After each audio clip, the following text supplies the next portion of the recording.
We good? Good to go. Hey, everybody. Baron, Matt, and Mark over here at Arnzen Arms. And today we are hanging out, chatting with Nighthawk about some really amazing 1911s. And hopefully we get into some of their scatter guns and some of the other cool stuff they've done. But I'll throw it over to Steve and the guys at Nighthawk. Let you all do your introductions. Say hi. Evo? I guess I'll kick it off. Steve Fisher with Sentinel Concepts. Industry guy for 20 oddball years, full-time weapons tactics instructor, been shooting Nighthawk pistols now and working with these cats for since about 2009 that I can remember that far back now because I'm old. Yeah, it's just great to be back with you guys again. Yeah, thanks for coming back on with us. Well, I'm Bob Reeves with Nighthawk Custom Shop Manager here. I'm here with Tim Lear, one of our account managers. So we're happy to be here, and hopefully we can show you guys some cool 1911s, maybe some scatter guns, and answer some questions. Outstanding. Well, hey, let's kick it off. Let's talk. Oh, I'm being told. No, and then just one thing to make sure we do is if you guys have questions for anyone at Nighthawk or any of the guys here at Arnzen, to make sure you put your comments down in the comment section, and we'll get them answered tonight. Cool. Yeah, no way. Yeah, let's kick it off. Why don't we do a little history on Nighthawk? You know, where are you guys at? How'd you guys get into building the guns you build? Actually located in Berryville, Arkansas, northwest corner. Most people don't know where Berryville is. I think when we first started, there was about 4,000 people in town. I think we're probably up to 8. No, 5,500. Oh, 5,500, I lied. 500. But anyway, it's as a crow flies, about an hour and 30 probably from Fayetteville, which is where the university is. Nestled right in here in the Ozarks, and it's pretty. Got the lakes around, so nice setting, good place to shoot. The company's been around for about 15 and a half years. I had the opportunity to start, be 14 years in July.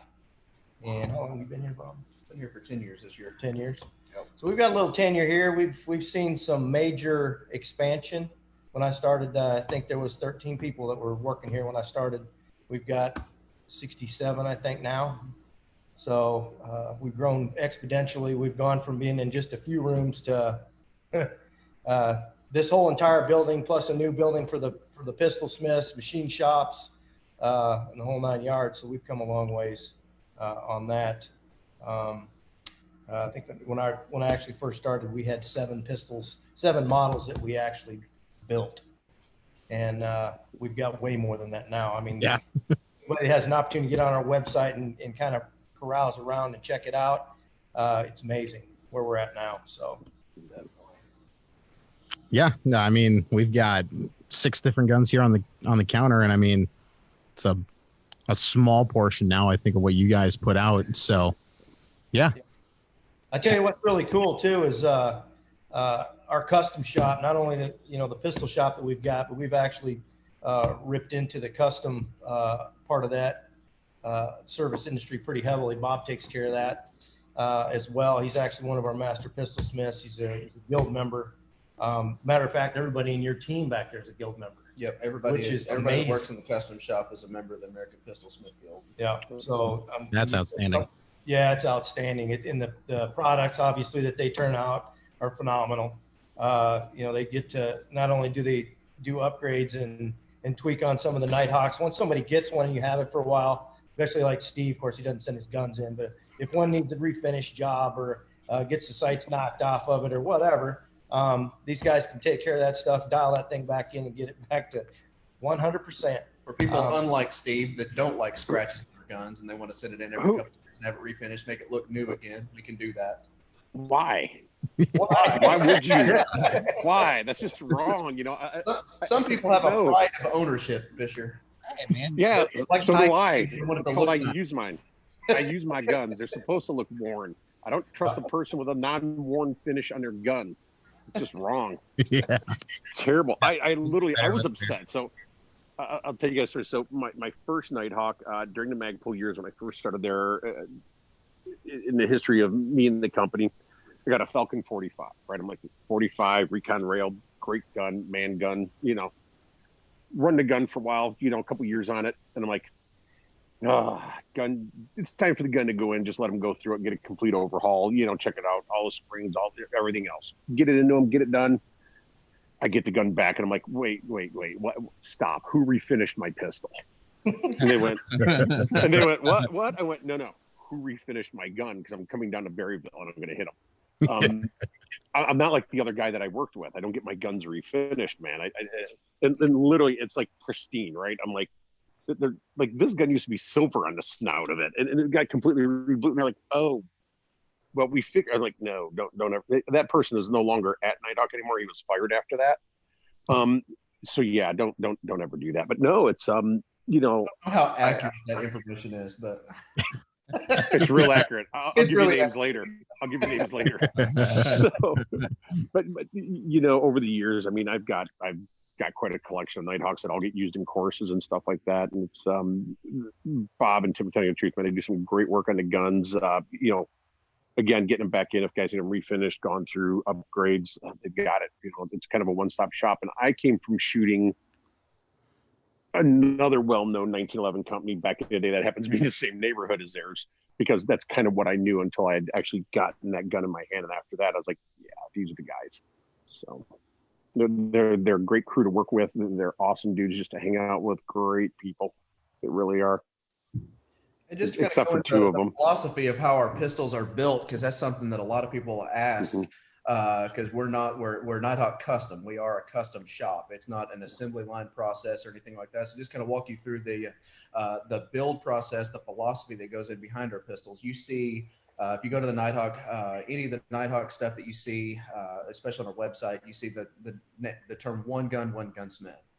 That's our philosophy. One master pistol smith will handcraft each individual pistol all the way through that process up to the point that it goes to the finishing. So one gunsmith will actually do your barrel fit, your slide to frame, your trigger.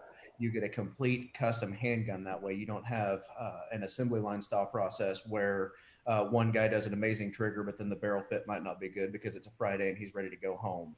You get somebody who is wholeheartedly vested in that build, handcrafting each individual piece to sculpt that pistol.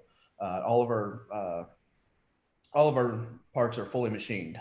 So everything's fully machined, tightest tolerances, but oversized to allow that gunsmith to do his work and actually get everything fit one-to-one to the main components being the slide and frame. And then at the end of that process, they actually take that handgun out, test fire it themselves, full course of test fire. It's an extensive test fire procedure that we put it through. And if it runs to their satisfaction and they meet the Nighthawk level of quality that we expect it to, they will then stamp their personal initials under the frame on the right hand or the left hand side of the pistol. So if you pop your left grip panel off, you'll see a JL for Joey Lear. That means Joey built that pistol, and good, bad, or ugly, somebody's going to be able to pull that pistol off and know who done that. So whenever you're putting your name on something, the sense of pride that you have in your work, it means a lot. It carries a lot of weight, and it makes you want to do your absolute best. So that's kind of the philosophy that goes into our pistols, because that's a question we actually get quite a bit. What sets us apart from other manufacturers? Yeah, and that's actually that. Well, kind of is the next question I wanted to ask. What, and just this is just in general. Why can you make a $4,000 1911? This is a leading question, but what all do you have to do to this gun to get it to shoot like a $4,000 1911? There is a lot that goes into this. I mean, you've got a lot of stuff into play. Your barrel in a 1911 platform, essentially there are, I would say, 4 points of contact. You've got your barrel bushing or the forward muzzle end of the barrel that needs to be supported. You've got your upper lugs, you've got your lower lugs, and then you've got the back of the barrel where it meets up with the slide. And then that portion comes into the chamber and all that stuff as well. So all 4 of those need to be in sync with one another at dead one-to-one fit for a nice tight lockup. Where accuracy and reliability come in, it needs to settle back into the same spot every single time that slide cycles forward and goes back into battery. If it doesn't come back into the same spot, that's where you get your flyers. That's where you get 4-inch groups at 7 yards. But to get these to shoot one hole groups at the length of our range, which is 12 yards, and you see most of our targets come out with a 3-shot group that's one hole. And those are shot by hand. We don't have a ransom rest or anything like that. We've got a guy that he actually sits down at a bench and shoots them off of sandbags, and they shoot. And that's where all of that comes into play. So that the barrel fit and the slide and frame fit are probably the heart and soul of the weapon. And that's the biggest portion of the time that the gunsmiths fit during their process. And if this question is too much trade secret, you don't have to answer it. But I'm curious, like how much time is that one smith spending just fitting those parts? On average, we have tracked that. On average, the complete build process from beginning to end is somewhere around the 24-hour mark on average. So some of that's machine time, some of that's finish, and that does fluctuate with from one model to the next. Now, keep in mind, we've got a shop here that's got all of the precision equipment that makes their job easy as it can be. So we've got a lot of fixturing we've actually made specific to what we do. It's not something you can just go buy off the shelf and be like, oh, this is a gunsmith tool, and you just plug and play.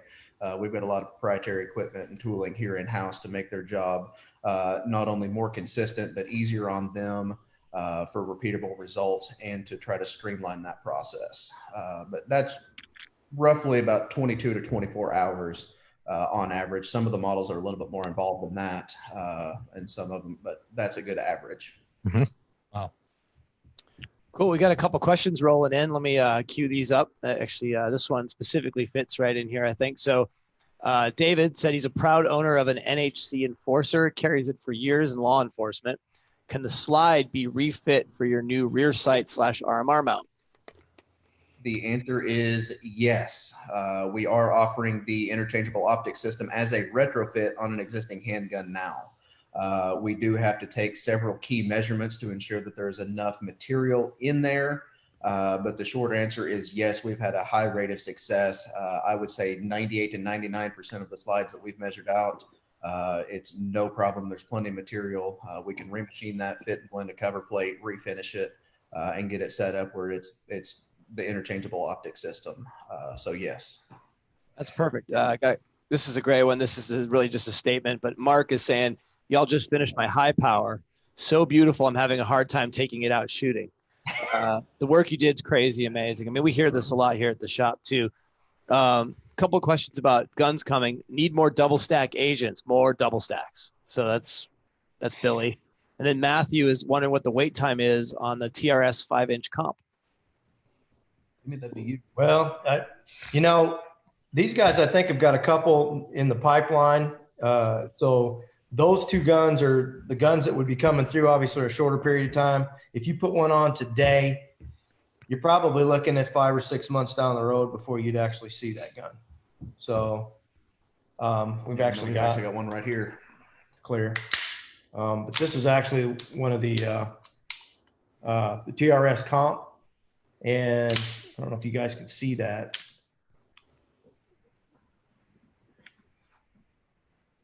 Mm-hmm. Double stack grip. That's pretty slick. Tell him he's going to have to wait because I'm still waiting on mine. Those things, and I hate to even say it, but they shoot like a dream. That 9mm with the weight out on the front of that thing and that porting, you can run that thing and it doesn't even move. It's amazing. And this one's clear as well.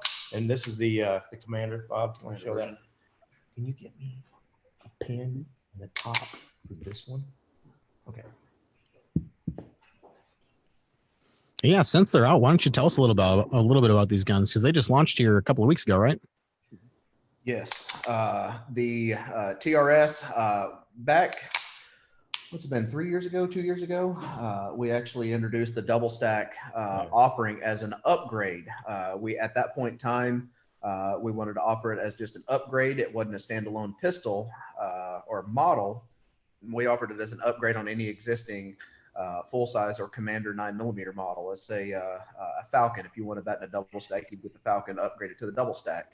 where we had a lot of demand from consumers and dealers both that, hey, they wanted a model that was just a dedicated double stack model, double stack line. And that's where the Tactical Ready series or the TRS come into play. This one's actually got the full length rail on it. Yep, The full standard double stacks are full length down. rail, bull barrel on the Commander. They are at 9mm only, and you can see the dimpling that we did on the slide matches the texturing of the grip. So you've got a matched. And I will say that going now. forward, initially that's how we did those the proprietary guns, the first ones that came out that we were doing to make sure that we could get those things rolling. That's how they come. If somebody actually wanted to do one and you wanted to have extra wide cocking serrations on it, like a Trooper or something like that, or a Shadowhawk, we can do that. So if somebody likes a different cocking serration, that's not a problem. So, and then the comp, same way. Either of these guns can have the iOS systems put on them as well, which is really nice. And I tell you that iOS system, I'm going to have Bob show you guys real quick how to change that out. Is that the rug that goes with this one? Perfect. Actually, we've got this is another one of the new models. This one's clear. This one is the vice president. It's on the boardroom series. We've got a chairman, a president, and then the vice president is the commander model, and that happens to be what this gun is. I'll get that up here where you guys can see it. And you got it? Okay. Yeah, and this one does have the interchangeable optic system on it. You see, we've got the Tridgecon mounted up there with the plate. And I'll show you, we were talking about the iOS there just a second ago. I'll show you just how easy this is to switch out. There's a tiny set screw that's right up here in front. You'll back this set screw off here a few turns, and then there's a pinhole right here. Push that pin out. And then this whole plate slides off the back. You can see it's got the tapered dovetail section there. And then we've got the original cover plate with the iron sight. That slides in. Put your pin back in place.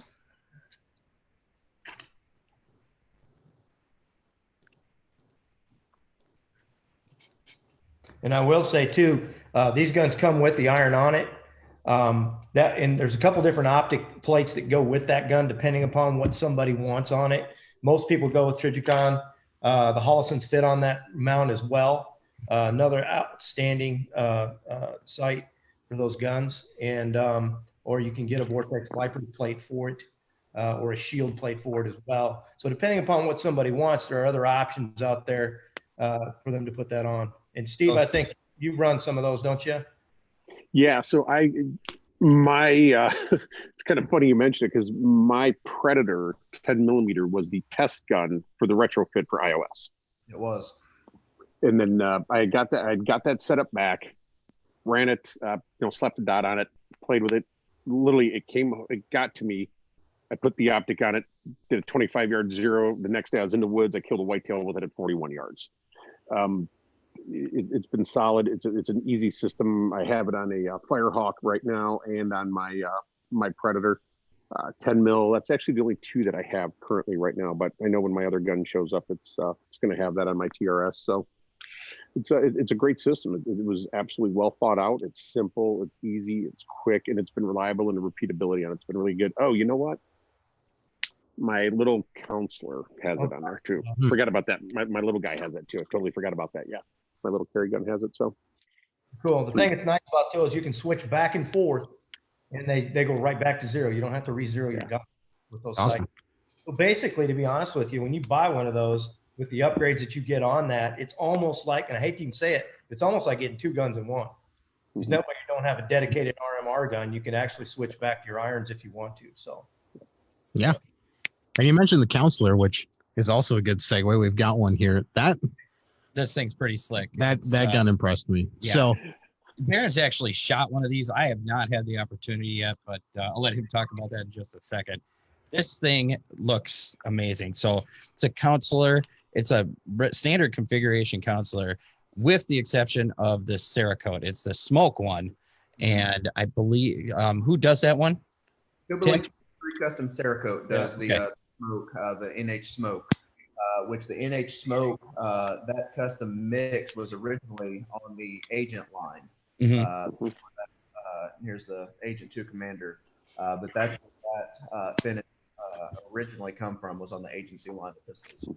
Yeah, it looks amazing. You can kind of see in here it's a little darker along the serrations and on the other side too. But I'm gonna let Baron talk about it. This thing, I haven't shot it yet, so Yeah, it was cool. We've got one of our regulars that we go out and shoot with sometimes got one of these for his carry gun, and honestly, I'm happy to shoot anybody's 1911, but I was kind of expecting okay, 9mm, smaller 1911, kind of had an idea of how I thought it was going to shoot, and it shot so much better than I expected. That gun just runs. That's been a problem too, notoriously through history, is getting small 1911s to run reliably. Right. When you started getting into officer-sized guns of that nature, they were problematic through a lot of makers over the years, and I've always shied away from them.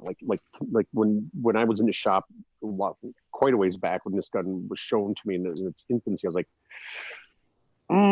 this ought to be interesting. Let's see if it'll work. Which I knew these guys would get it to run, or else they're not going to bring it to the table, right? They're just not. I'm like going, but I have that in my head of years of having other officer guns going, it's not going to work. It's an officer gun. It's not going to work. Then they explained it to me. Then they went like, okay, I'll take one with an aluminum frame and the iOS on it, and that's the one that I actually have, and it's a great carry pistol.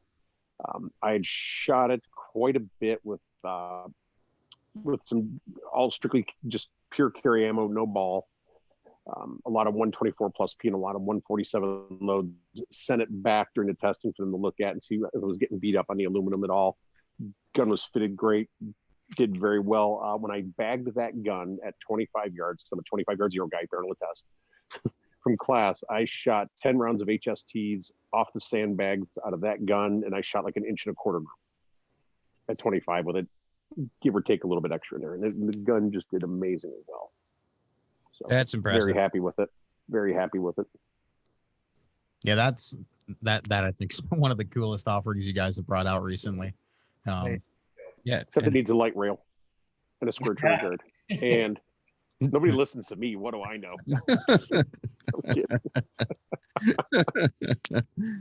I don't know. Square trigger guard, I can get behind the light rail, but I don't know about that square trigger guard. Stop it. Nobody asked you. Nobody asked you. But no, the counts are like legitimately, because I have that and a T4. And those are like two of my primary carry pistols for a lot of what I do. And I love that counselor. Great little gun. T4, 45 or 9? 9mm. My 45s, I'm kind of a purist on my 45s. It's like, it's a full-size government gun. Yeah, I've got one commander in there, but everything else is a full-size government and God's gun. That's the only way I want to carry it. It's the only way I want to shoot it and use it, and that's it, is in a full-size government model. That's just a snob thing with me in 1911s. I think you've earned that right. Maybe, I don't know. Well, I want to ask one question about that iOS, since we've talked quite a bit about it. How much is that upgrade to a gun? $350 retail on ours, and On one a new pistol. on a new gun. It's a little Okay. different on a custom shop because there's more work goes into that. Okay, gotcha. Yeah, on a new gun, the upgrade to the system is $350, and then the optic plates are available for $150. So you get the system, but then you have the choice of the optics and all that stuff. As a retrofit on a black nitride, Cerakote, or stainless gun, the retrofit cost on that is $595. Okay. That includes the machining, the fitting, blending of the cover plate, refinish of the slide, reinstallation of your iron sights, test fire 0. There's a lot more work involved, so it is a little bit more expensive. And then the plates are still the $150 on the optic plates. On a gun that's a DLC or a hard chrome, there's an $80 upcharge for the more expensive finishes there. So it's $675 on a DLC or hard chrome gun. Well, we had actually a really timely question Brad Carpenter asked, which was answered, wondering if there are any issues with sending it back in Agent 2 for the iOS system. And then also the follow-up was, are you going to make a plate for the Aimpoint Acro? The aim point acro is a little bit too large. The interchangeable optic system, the reason we chose the optics that we did, and we buried this optic or the cut so low in the slide that you actually run standard height sights. That was one of the key things that we wanted to incorporate in this system, is not having to use suppressor height sights, to where you could switch back and forth between your irons, same front sight. So it's a standard configuration. That is a little bit limiting whenever it comes to optics. As you can see, the rear sight, the backup iron sight on the optic plate, you can actually, it's a lower 1/3 co-witness. What you run into with other optics like the Aimpoint Acro, Leopold Delta Point Pro, some of your others, this sight body, this portion right here is a little bit too tall, so you can't see your backup iron sight. And then just the overall footprint too, we've got to make sure that we have access to the set screw to remove it and install the plate back on, and the rear sight. So the SRO, that's another question we get quite a bit. The Trijicon SRO, it's got that bell housing on the front of it that juts forward. It's not compatible with that system. But that system is great with everything that we've done there with the lower standard height sights, and then the lower 1/3 co-witness with those standard height sights. So that does prevent some of the optics like the Acro and the Delta Point Pro. Okay, Mark, do we have any other questions that have rolled in yet? Not right now. We're getting some things together here. So I've got a question on finishes then, going to like the Nitride or the hard chrome versus, your Cerakote or some of your more standard finishes. What are you getting from that upgrade? Or From a really sexy looking pistol. from a like going from a standard black nitride to a DLC or a hard chrome. Yeah. Yep. Sorry. Hard chrome, I mean, it's a phenomenal finish. Its finish has been used for many, many years, especially on 1911s. It's a classic finish. It's extremely hard. It protects the gun. It's extremely hard. It's somewhat scratch resistant. It's just a more durable finish. Same thing with DLC. DLC or diamond-like carbon coating. It's a PVD style finish. It's the same type of coating they use on end mills. If anybody's familiar with like drill bits, CNC machinery, your end mills and stuff like that, they use that coating to keep those tools sharp. Whenever you put that on a firearms application, it's actually on the Rockwell scale C, with DLC is actually a few points harder than hard chrome. So you're talking about an extremely durable finish, an extremely thin finish that can be applied evenly to the weapon for superior wear, scratch resistance, corrosion resistance. Tim, you've actually got a pistol that you've had for what, 12 years now? Probably Maybe more, least. that's finished in the Diamond Black or the DLC. I've got a coating. DLC gun and a hard chrome frame gun anyway, and see a lot of hard use. And man, those things are great. I mean, yeah, they really hold up phenomenal. Unless you, of course, you know what? They're about like anything else, and Steve can affirm to this. If you get them down in the rocks, it doesn't really matter. I mean, but as far as holster wear in your normal everyday application, you can't hardly tell it. Yep. So, yeah. Awesome. Matt, you got some questions to follow on? No, I mean, I was going to ask about DLC versus Nitride versus hard chrome too. You kind of beat me to it, but the hard chrome, the Nitride finish that we use for a base finish is outstanding. Mm-hmm. It is outstanding. It's a great finish, but it will show some wear over time. Nothing like a spray on bacon finish that they look really nice, but eventually over time will wear a little quicker than any of those other ones. And so we start out with that finish and kind of give the option for people to put on a DLC finish or you can go stainless if you want.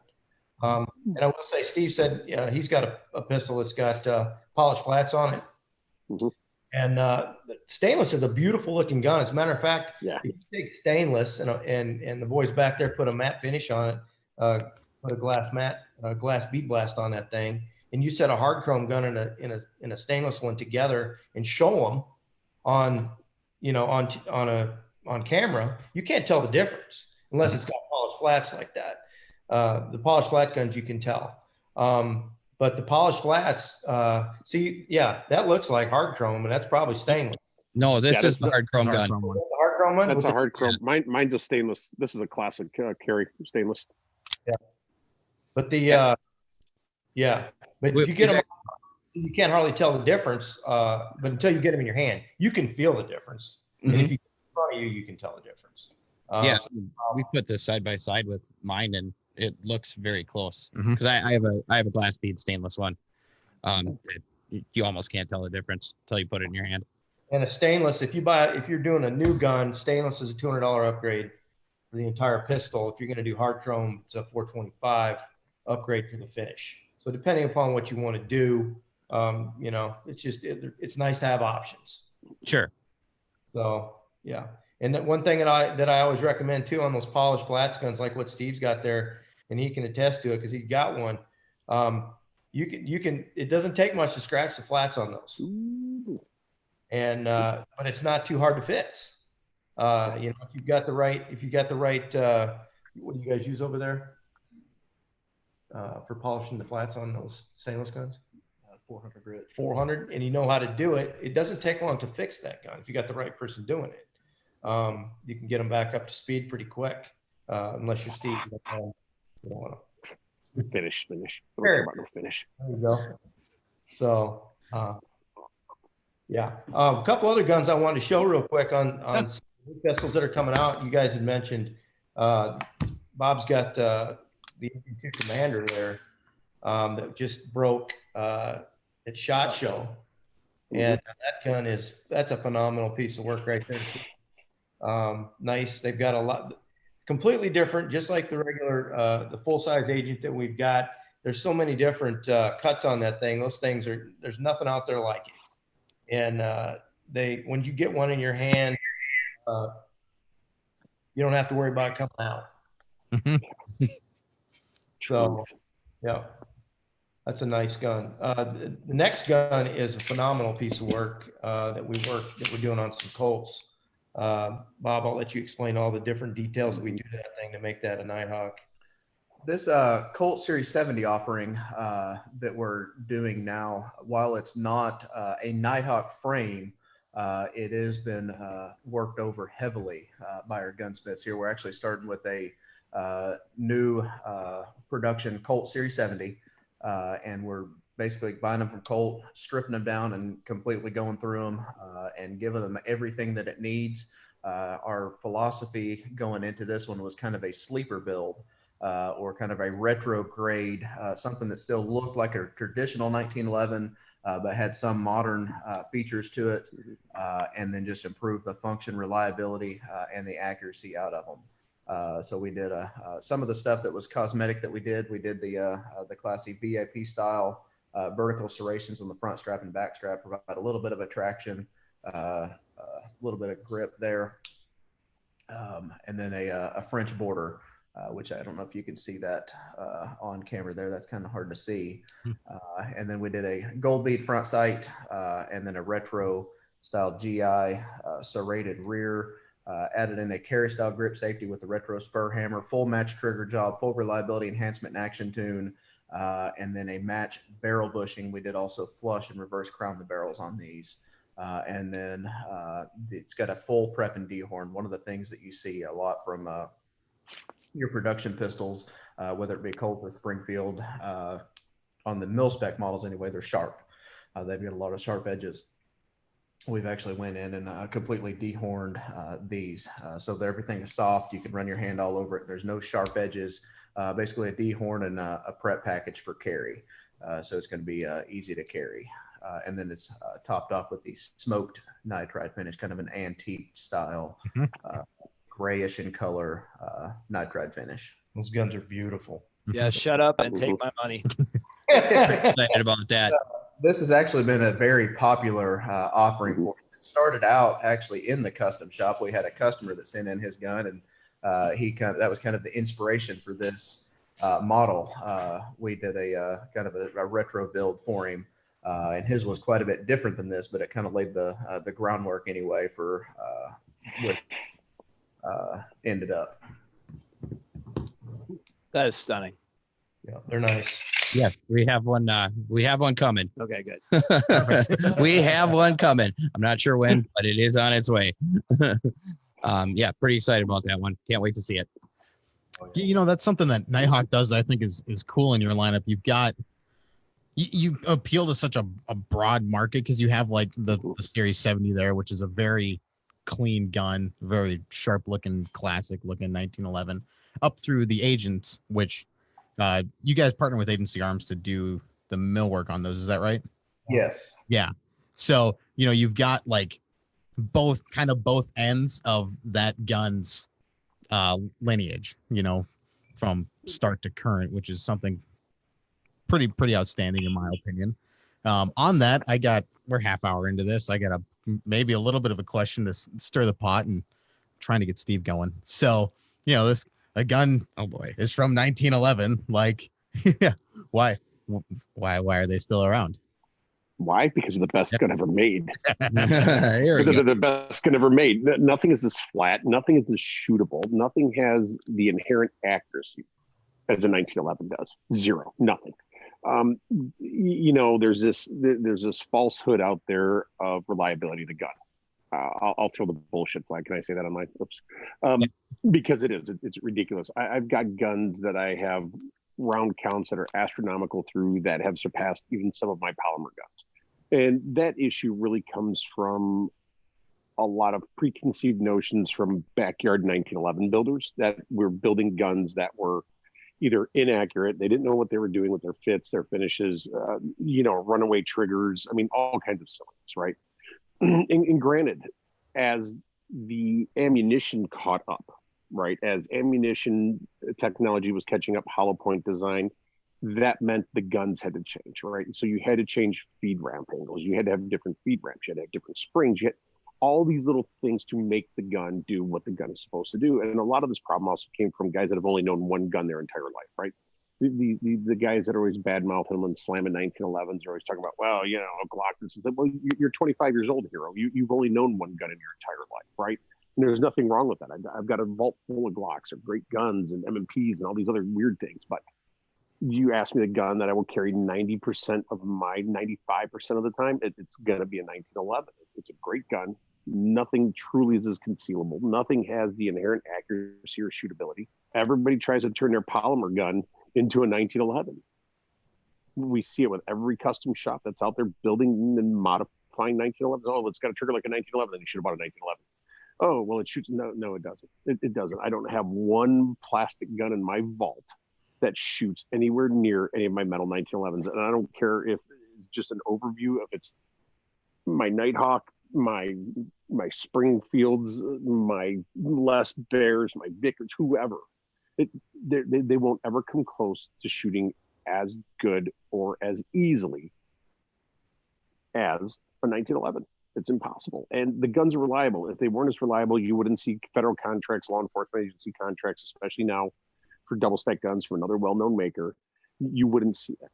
All right. You just would not. And guys are like, oh, they need this much work. And yeah, there is some work that goes into the gun to maintain them. Oh, wait, I add lube, I change a recoil spring.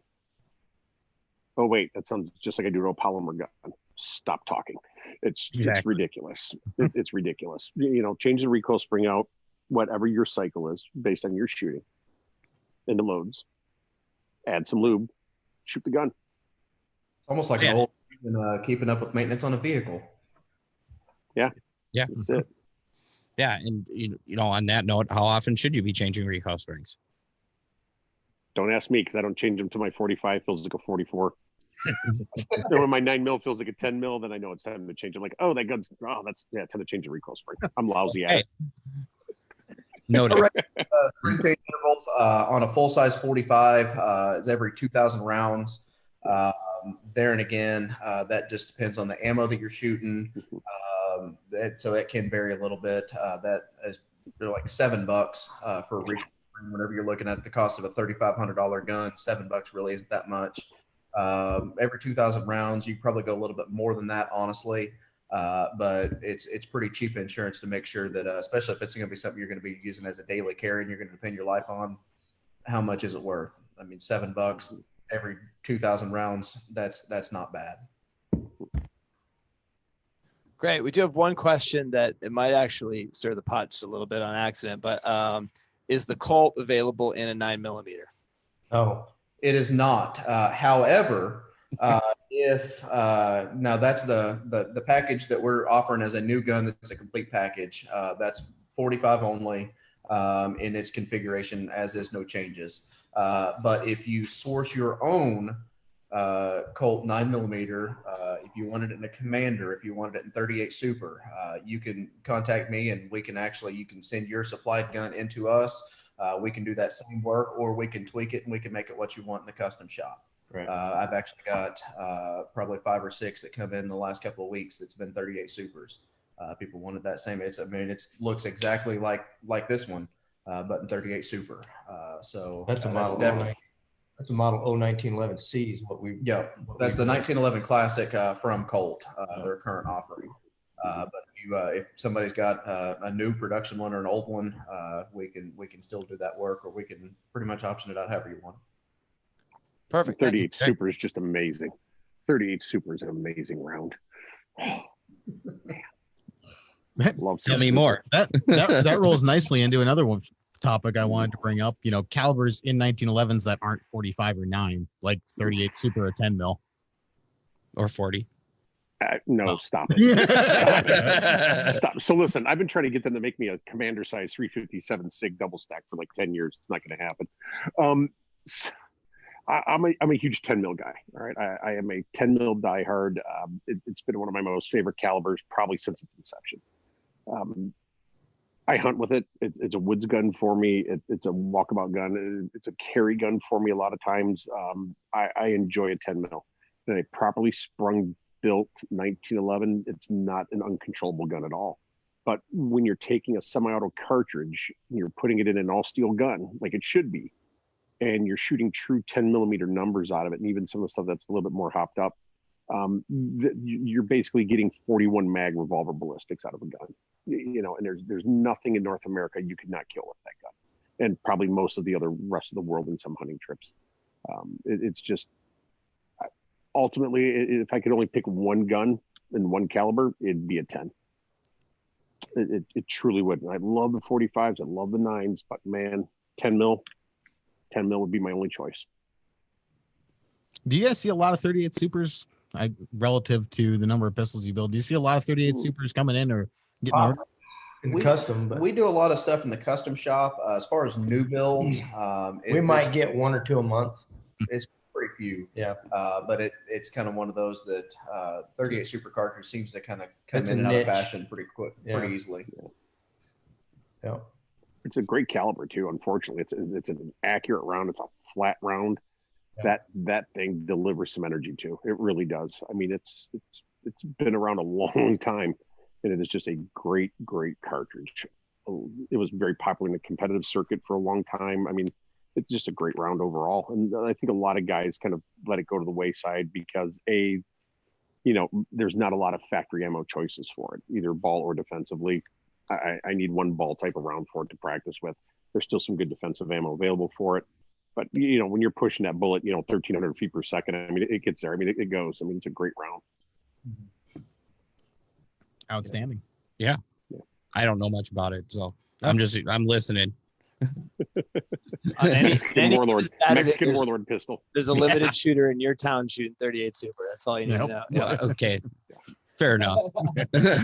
Guaranteed there is. Hey, I was going to tell Bob might want to elaborate a little bit more on recoil springs, because not just leave it at the 2,000 round mark, because depending upon the size of your gun, depends on when you need to change that. So he'll kind of get a little bit more in depth on that. Yeah, on a Commander 45, or actually a Commander size pistol, even a 9mm, about every 1,500 rounds. The shorter the gun, the more that spring is under, it takes a lot of abuse. It works harder. So the shorter the gun, the more often you have to change the recoil springs. Now that's in standard coil springs.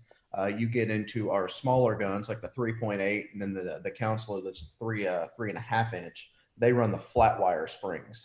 So those actually can go a little bit longer for that size gun. I would say you could probably go 2,500 to 3,000 rounds between recoil spring changes on anything that runs a flat wire. That's the compact or the subcompact. On a full size and Commander, you probably go about 6,000 plus with the flat wire. So That's a dramatic increase. It is, and people 2,000 a full size gun to 6. Wow. What's that? Oh, from going from in a full size 45 with going from 2,000 rounds to 6,000. Yeah, the flat wire on average, you can go anywhere from 3 to 5 times the amount of rounds before recoil spring changes. Wow, I didn't know that. You get a lot of people ask why, regular springs, cold springs, they load up as they push back, they load up. A flat wire spring, pretty much the same from start to finish. It doesn't load up as much.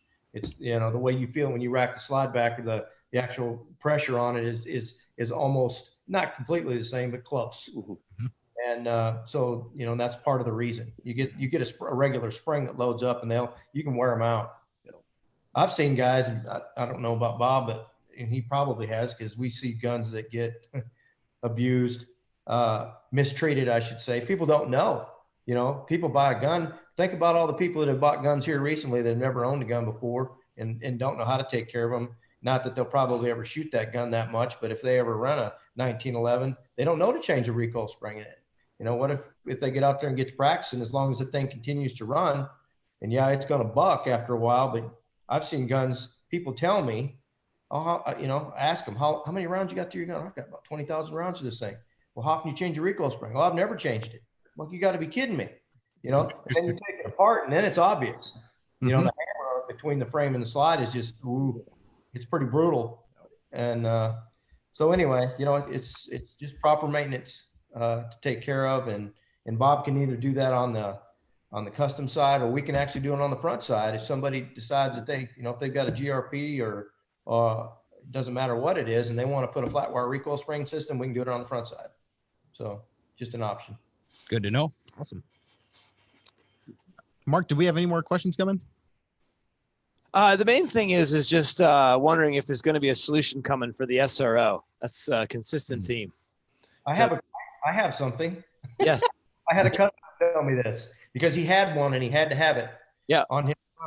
So I told him, I said, well, we can send it to you, but you're not going to be able to get it on. You know what he did? What would be the option? Remove glue.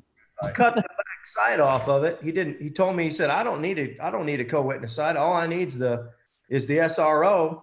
Cut the rear side off and put it on it, and it runs just fine. And it works. Now that's definitely an option for somebody that doesn't care about having the backup sight.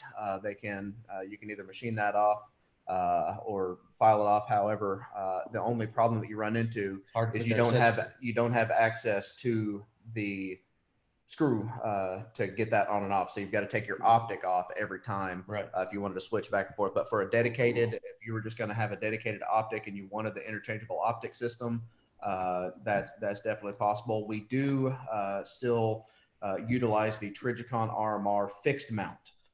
So I get a lot of, we still do that quite often in the custom shop, where we use the Trigicon mount, and that'll accept, it's got the rear sight behind the optic. And it's not an interchangeable style. It's just a fixed permanent install, and that'll work with the RMR, the SRO, the Hollow Sun optics. So that's an option for somebody, because really the interchangeable optic system, unless you're going to utilize it for its interchangeability, it's not really, it works, it's clean. So, it's just another option. But if you were wanting to run the SRO, you can use the fixed mount. Just make sure they understand that once you do it, there ain't no going back. No, yeah. So on the Trigicon or the permanent mount, it's Trigicon only, or are there other optics options? That works with the RMR, the SRO, and the Hollow Sun optics. Okay. That's the mount from Trigicon. Okay. Manufacturer for the 1911. Cool. Well, why don't we, with the time we have left, roll into some of the other guns you guys do that aren't 1911s? You got some really cool offerings that go outside of that. Somebody had mentioned one of the comments there, mentioned high powers. While we can't offer it as a new offering anymore, since Browning discontinued that several years back, that is a service that we're still offering in the custom shop. So if you've got a high power, whether it be a Mark III that's a current production one, or even the older ones, we can still do the high power package, the high power work on a customer supplied high power, and we can do the same exact package just like it was offered whenever we were offering a new gun. Or then again, we're full custom shop, so we can option that out however you wanted. If you wanted to do a different rear sight, if you wanted to do different colors, if you didn't like the beaver tail extension, you just wanted it plain with a no bite hammer, we can do that. We can do just a simple trigger job. If you just want a better trigger, you like everything else, you're happy with the gun. But that's something that we do quite a bit. We're still doing quite a bit is high power work. That's still in pretty high demand, and a lot of people don't realize that we do still work on them, even though they're not offered as a new model. Shipped one out yesterday, matter of fact. Mm-hmm. Is there a specific high power model that you have to find for that, or is it you just have one you can send it in, or is there guidelines? We can pretty much work with all of them. Now, if you're wanting the same exact package that we offered back several years back, the Mark III 9mm is the best one to use. But if you've got an old T series, an old C series, we can still work with those. We just have to set up the trigger just a little bit different. And then predominantly we prefer to work with 9mm high powers. We have done a few 40 cals before, but we prefer the 9s. Now, Shotguns. yep. I want to hear about some shotguns. I don't think we've got any shotguns. I tell you what, available. and we can't even get shotguns from Remington. We sold everything we had. We can't either. Yeah. Yeah, weird. That's a theme. Yeah. Yeah. We were told we'd be lucky if we got in by August or September. Yeah. And that's lucky. So Let me make a call.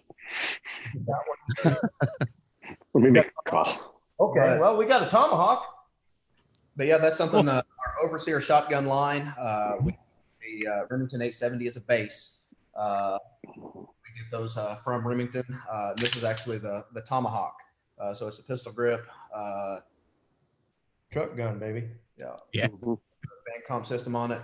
But essentially, with the way that we're outfitting these, similar to the Colt Series 7 that we're doing, we're getting them from Remington, tearing them down, completely overhauling them, doing an action tune on them, slicking up the action, fully reworking the internals.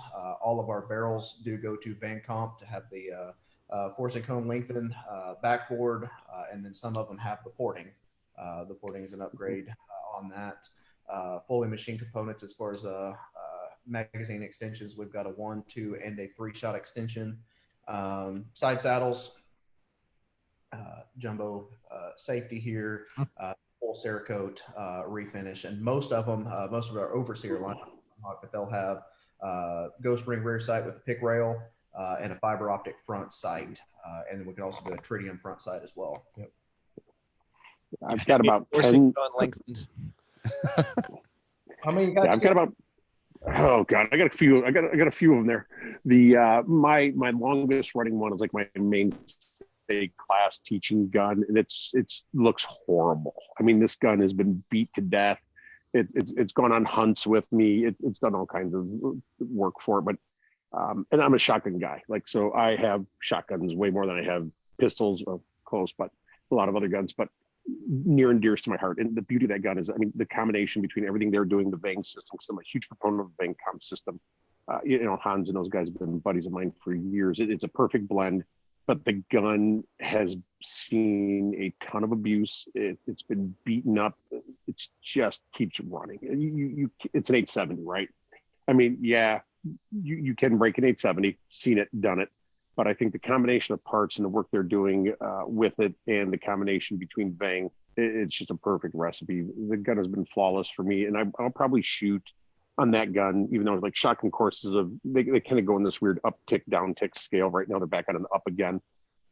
My shotgun, my one primary 870 from Nighthawk sees probably around 2,000 a year, 2,500 rounds a year, and it's a mix of bird, buck, slug. But on heavy years, that gun has seen about 4,000 rounds throughout a year. Wow. So, yeah. That's amazing. That's I'll tell you that if somebody does have, because we can't get them, but if somebody's got an 870 and they want to turn it into a Nighthawk, we can do it. They can send that thing in, and depending upon what model they want, we can sure knock that out for them. Here's an interesting question that just, I think, speaks into like how much custom work you do. And a very outside question would be, someone's looking at having a Caspian Arms titanium receiver worked on. I mean, how far are you guys willing to go outside of your normal scope of work? It depends on what they want done. Got it. This guy's kind of the limit. We've worked on a lot of those. Okay, cool. So Mark, that's your answer. Check in with, I think it was custom shop at nighthawkcustom.com for that. Yep. And Sweet. as far as the other The one you guys don't realize. Go ahead. To say, you guys missed the era when Nighthawk was doing bolt guns. Mm. The bolt guns were amazing. Yep. I'll find miss one. those I didn't know days. that thing. Oh yeah, it's super cool. They have it in their legacy section, I think it is, isn't it? Yeah.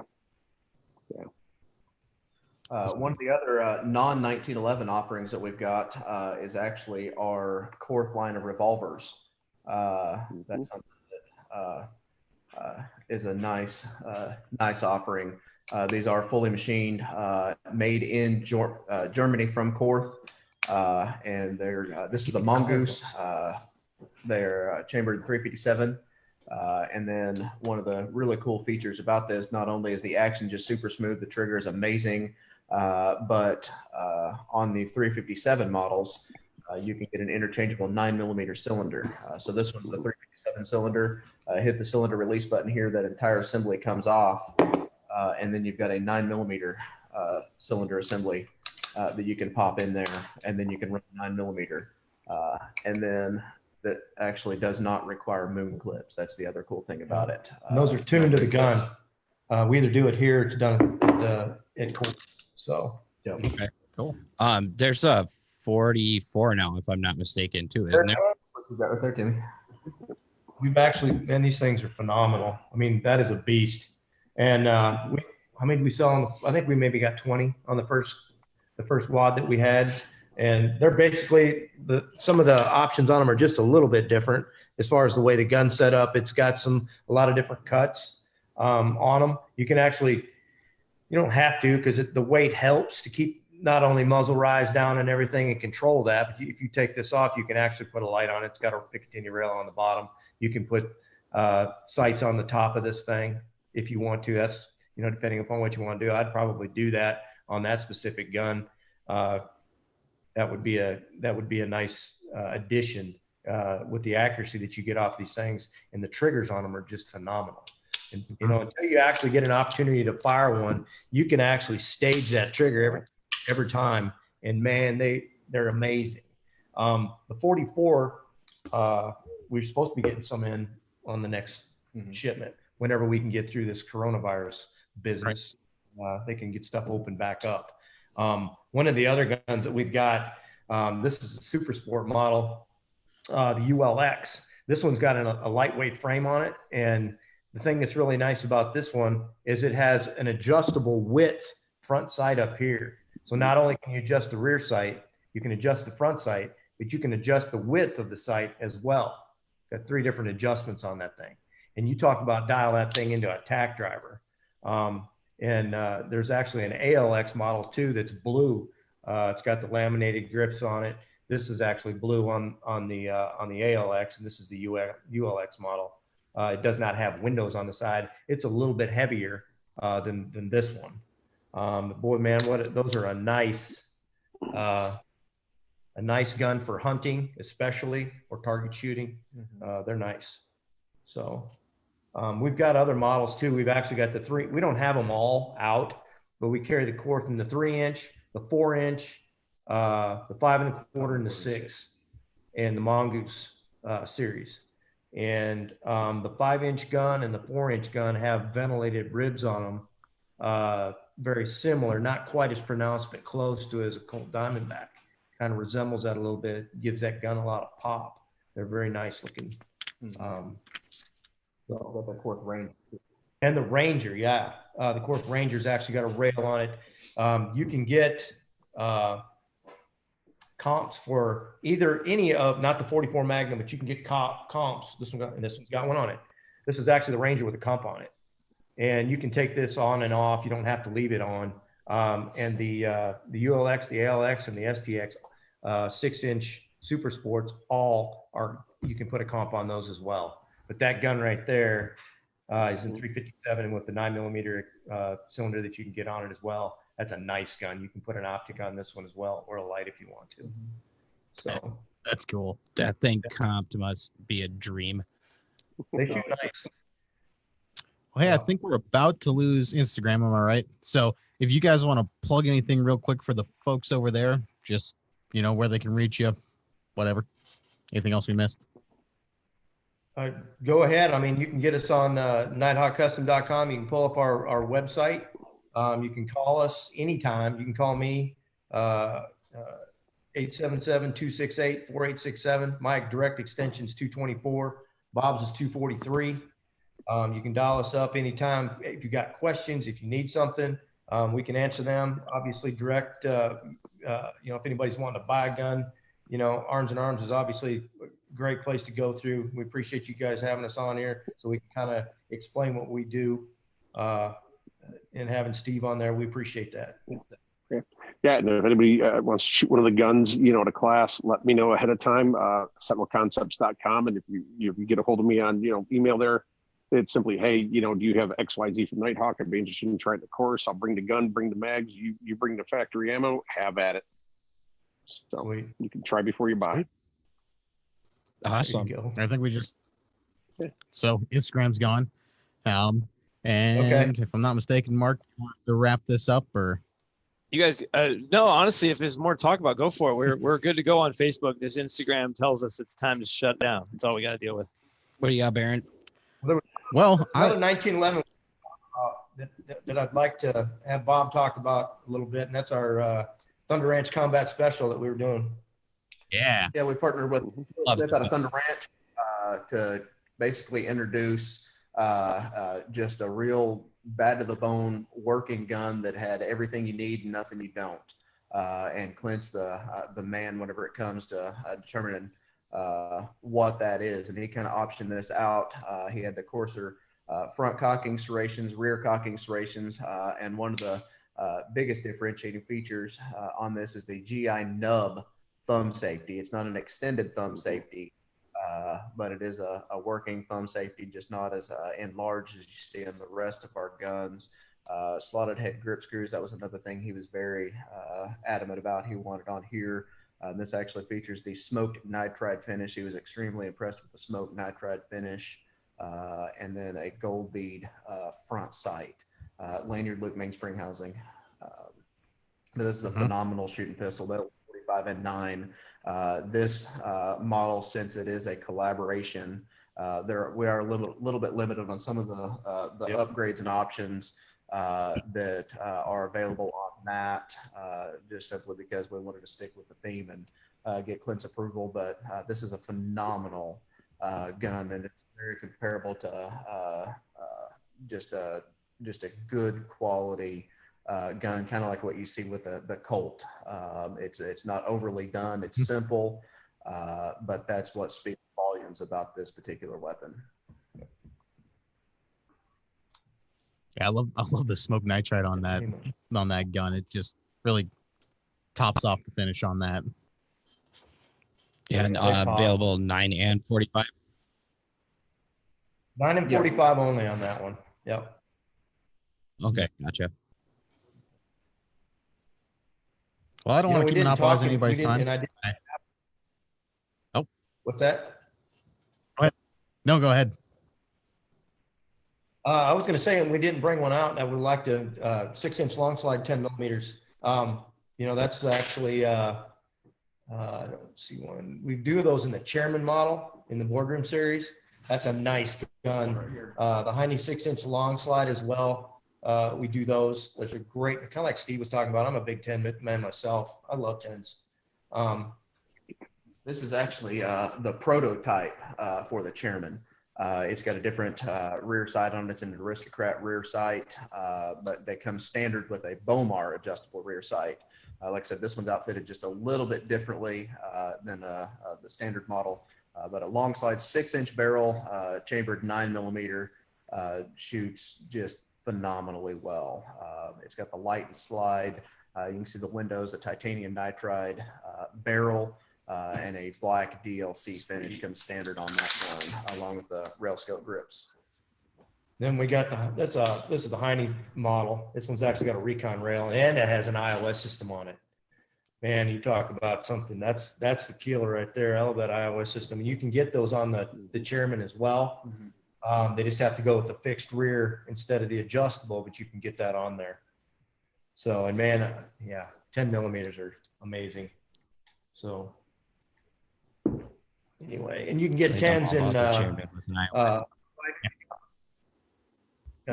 you get the 10s in the 5-inch guns, and there's multiple 4 1/4s that you can get in 10 millimeters too.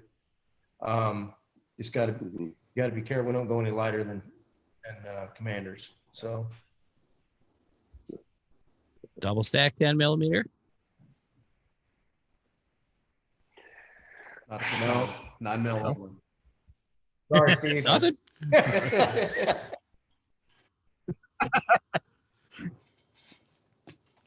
So on the double stacks, So I got listen to both of this the is my hog last killers. question. But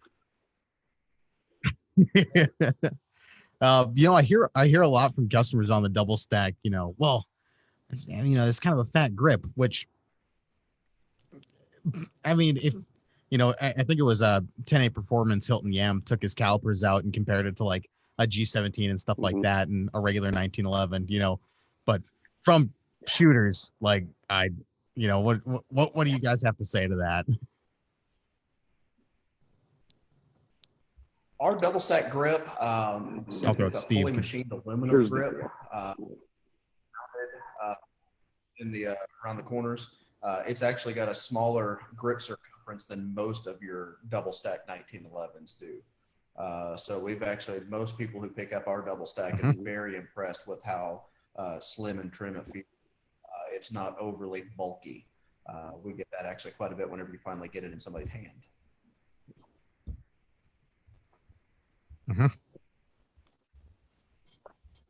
And Steve, what did you have to say? I'll agree with that one. No, I'll agree with that completely. The thing with the double stack gun is it's really not that grip module isn't any really, I would say, prohibitive in your shooting. All right, because not only yes, a little bit of difference in the width, but you also have a better trigger reach. Plus, you have the advantage of ordering a short trigger, long trigger, whatever trigger that you want to help with that reach versus trying to wrap your hands around like either a Glock 20 or a Glock 21 size gun or some of the bigger double stack pistols that are out in the polymer frame world. So, a lot of it comes back to as well the reach to the trigger, especially if you're looking at comparing it to some of the polymer pistols that are out, which have a much more forward set on a fulcrum trigger versus a slide trigger where it's set back. So there are differences. So don't be in that boat until you actually put it in your hands. Sweet. Yeah. Well, cool. That's all I had. I think I it's have time the we wrap original this up. Nighthawk. And All right. sorry. Yeah. So wrapping it up, guys, thank you so much for being on. This was an awesome conversation. So again, you can hit us up at arnzenarms.com or in the shop. Give us a call. Say again.